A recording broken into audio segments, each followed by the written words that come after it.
the new cool is authenticity. Mm-hmm. It used to be when major platforms came out, like Facebook and especially Instagram, the cool was Lambo.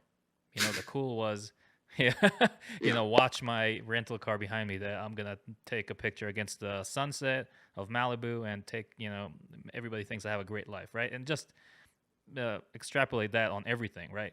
My food's the best, my partying's the best, my life is the best. Yeah. So that's my Instagram page. Yeah. And that was the cool. That's what everybody wanted to do it with, and that's what everybody wanted to see on it. But that changed significantly. Now, when you're first of all, Instagram is kind of like Yes. crashing, but for all kinds of reasons. But generally speaking, I think it has to do with the fact that we're evolving as a people, as a species, to want something else. And I feel like maybe it's the optimist in me, but to me it feels like we're evolving to a place where people want authenticity.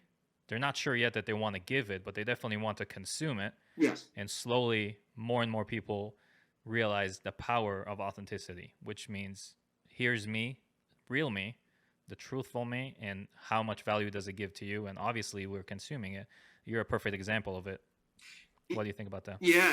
I think you're 100% correct. And there's a lot of things going on. I would add. I mean, I think TikTok being the platform that has, for now at least, dominated short form video has also taken us a step further, because of course with a photo and text, I mean, when I started getting into content creation, the first thing I realized about Instagram is like, wait a minute, this is literally just a photo with text. Like, that's all Instagram. Like, if you think about it, if you deconstruct it, I could do a photo of me doing anything, and then just a paragraph of text about anything, and that's just a post.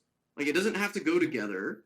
It doesn't necessarily need, even though, like you were saying, I think most influencers, as they were called, would just do like, look at me, I'm in Paris, look at me, I'm in a Ferrari and whatnot, and that's cool. But now it's a little bit different in that no one even cares anymore almost what you're posting as the photo necessarily, as much as, oh, does it look nice? Is it good on my eyes? And then is the text something readable that's interesting? But Sure. Yes, I think naturally, I would argue to some extent, we've always wanted authenticity. We've always enjoyed it. We've always liked consuming it.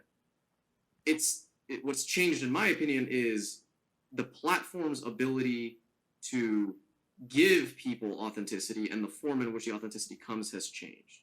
Because when Facebook dominated social media and owned everything, aside from YouTube was still its own thing. Of course, it's owned by Google, whatever. But YouTube has had some semblance of this authenticity for the folks that are big on YouTube for a long time. Instagram and Facebook no longer have as much power now, because TikTok has, of course, undermined them and taken a lot of their authority in culture and in tech away. And I think it's a good thing, like you said, because we need more realness out there. When kids are spending, and myself included, hours of their day on these platforms that is showering you with nothing but positivity and false perceptions of people's lives and how happy and fulfilled they are, that is only going to make you feel worse. Because the natural When you implication... say positivity, you mean fakeness. Sorry, yes, I should add, not constructive positivity, but the outward perception of positivity in the form of, look at me and how successful I am, look at me and how pretty I am, look at me and how awesome everything is in my life, right? It's never the darker side, it's never the more authentic side. And I do think, like you said, we're heading in a direction, thankfully, that's a little bit more real, but we have a long way to go. Because even on TikTok, I will tell you, the attention span of our species is getting exponentially shorter, which is horrifying, because it was already shorter than a goldfish's like 10 years ago. And the problem with that is that realness is realness, but it's not satisfying for the short attention span, right? It's real, but we're not interested in real anymore. Our attention span is so conditioned to this false sense of real. For example, I can tell you this, like as a content creator myself, I've found that I've had more success with videos lately where I do something in the video and I record myself. Let's say I'm doing pull-ups, and I do it on 2x speed. And I record myself doing pull-ups, and then I answer a question about the law, and I do a voiceover.